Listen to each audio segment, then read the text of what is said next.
பெண்கள் தான் வந்து பார்த்தீங்கன்னா, அதாவது ஒரு காலம் இருந்துச்சு இல்லைங்களா? பொண்ணுங்க அப்டின்னா தழைய தழைய புடவ கட்டி, தலை நெறைய பூ வச்சு, குனிஞ்ச தலை நிமிராம அப்டின்ற காலகட்டமும் இருந்துச்சு. பாரதி கண்ட புதுமை பெண்களும் இருக்க தான் செஞ்சாங்க.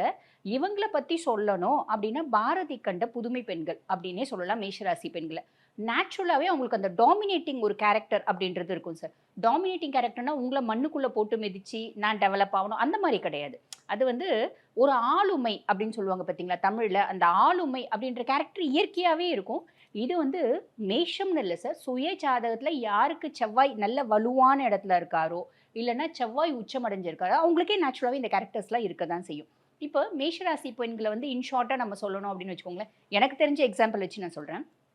ஒரு கேர்ள் இருக்கு. பஸ்ல போயிட்டுருக்குன்னு வச்சுக்கோங்களேன். ஏதோ ஒரு பையன் வந்து தேவையில்லாம அந்த மாரி நெறைய பெர்சன்ஸ் இருக்க தானே செய்றாங்க. கை வைக்கிறாங்க அப்டின்னா, ஒரு சில ராசினர் வந்து பயந்து, பதுங்கி ஐய்யய்யோ!